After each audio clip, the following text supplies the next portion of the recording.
Shalom Aleichem, Baruch Hashem, on a le sroud de commencer ensemble un livre extraordinaire du Rav Shalom Aroush qu'on finira à B'at Hashem environ dans un an, avec des shiurim de 5 minutes environ, le Jardin de la Sagesse, qui va nous raconter et commenter un des contes les plus merveilleux de Rabbi Nachman, qui est le conte du sage et du simple.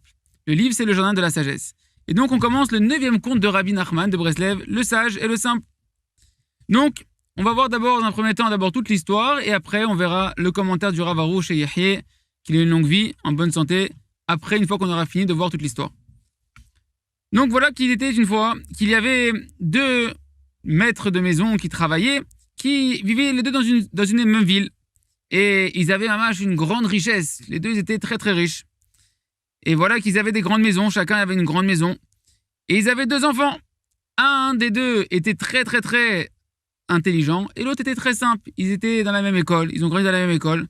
Et il y en avait un qui avait un esprit très aiguisé, et l'autre, il était simple. Ça veut dire qu'il était idiot. Simplement, il avait une intelligence simple, qui était un petit peu lente par rapport à l'autre. Et voilà que ces 2 enfants-là, ils s'aimaient énormément. Ces 2 garçons s'aimaient énormément. Et bien qu'il y en avait un qui était très intelligent et que l'autre, il avait un cerveau, une intelligence qui était un peu plus petite, et bien malgré tout, les 2, nous dit Rabbi Nachman, ils s'aimaient énormément. Voilà qu'après quelques jours, les deux parents, les 2 papas, ont commencé à avoir une descente, une chute financière, économique dans leur commerce. Leur commerce a commencé à dégringoler. Jusqu'à ce qu'ils ont tout perdu et qu'ils sont devenus des pauvres personnes et qu'il ne leur restait rien d'autre que les maisons qu'ils avaient gagnées dans leur passé. Et voilà qu'entre-temps, les enfants, ils avaient grandi, les garçons, les 2 jeunes enfants avaient grandi. Et donc les pères, ils se sont tournés vers eux, vers leur fils, et leur ont dit « On n'a plus les moyens aujourd'hui de subvenir à vos besoins. Et il va falloir que vous commencez à faire un métier, à vous prendre en main. » Et voilà que le simple de notre histoire, lui, il est parti directement à prendre le métier de cordonnier. Tandis que le sage, lui, vu qu'il était intelligent et affûté, il s'est dit que c'était pas bien pour lui, ça lui convenait pas de faire un métier aussi simple que ça, que d'être cordonnier. Et donc, il a commencé à réfléchir avec sa philosophie. Et il s'est dit, je vais aller dans le monde, je vais un petit peu voyager et voir qu'est-ce que je pourrais faire d'autre que cordonnier. Et voilà qu'il a commencé à vagabonder dans le marché et il a vu une grande charrette avec 4 chevaux qui étaient attelés à cette charrette-là. Et il a commencé à vouloir se renseigner où allait cette charrette. Donc il est parti voir les commerçants qui étaient dessus et il leur a demandé « Dites-moi, d'où vous venez ?» Ils ont répondu « On vient de Varsa. » Ah, ils ont dit « Très bien, et vers où vous voyagez ?» Ils ont dit « On va à Varsa. » Alors il leur a posé la question « Dites-moi, peut-être que je pourrais venir avec vous et vous servir sur la charrette pour payer mon trajet. » Ils ont vu qu'il était très intelligent, qu'il avait un esprit qui était aiguisé. Ça leur a plu et donc ils l'ont pris avec eux pour le voyage. Et voilà que durant le chemin, il les a servis extrêmement bien, nous dit Rabbi Nachman.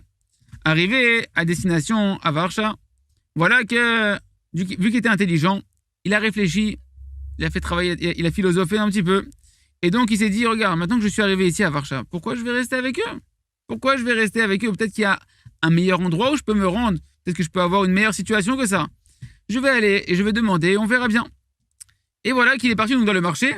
Il a commencé à mener sa petite enquête, à demander autour de lui aux gens qu'est-ce qu'ils pensaient des gens avec qui il était venu. Est-ce qu'il y avait mieux qu'eux? Est-ce qu'ils pouvaient trouver un meilleur endroit qu'eux? Ils lui ont dit donc, tu sais, ces gens-là, ce sont des gens très très bien. Et c'est bien d'être avec eux. Simplement, c'est vrai que c'est un peu difficile parce que leur métier, il les pousse à devoir aller faire du commerce dans des endroits éloignés et c'est un peu fatigant. Et donc, quand il a entendu ça, il est parti.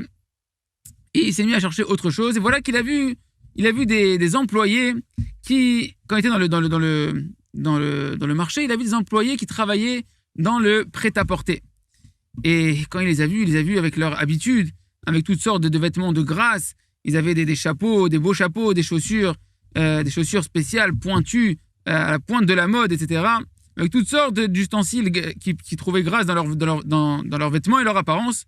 Et vu qu'il était intelligent et qu'il était assez rusé, assez affûté, alors il s'est dit que ça lui convenait bien, d'accord, ça lui a plu. Il s'est dit en plus, j'ai pas besoin de partir loin, tout se trouve dans la ville, c'est un métier que je peux faire dans la ville. Et donc, il est parti retourner voir les gens qui l'avaient amené avec la charrette et il leur a dit il lui aura fait des salutations et il leur a fait comprendre qu'il ne voulait pas rester avec eux et que de toutes les manières, pour le trajet dans lequel il l'avait pris avec eux, il les avait payés par le service qu'il leur avait rendu. Ouais, on va s'arrêter là aujourd'hui pour le début du conte de Rabbi Nachman et on verra petit à petit qu'est-ce qui se cache derrière ces deux emblèmes qui sont le sage d'un côté et le simple, et on verra comment un va avoir une ascension extraordinaire pour le simple et comment le sage, alors qu'on verra qu'au début il a une grande ascension, on verra qu'il va finir par complètement dégringoler et on apprendra dans la suite, Be'at Hashem, tous les messages qui sont cachés dans ce merveilleux conte.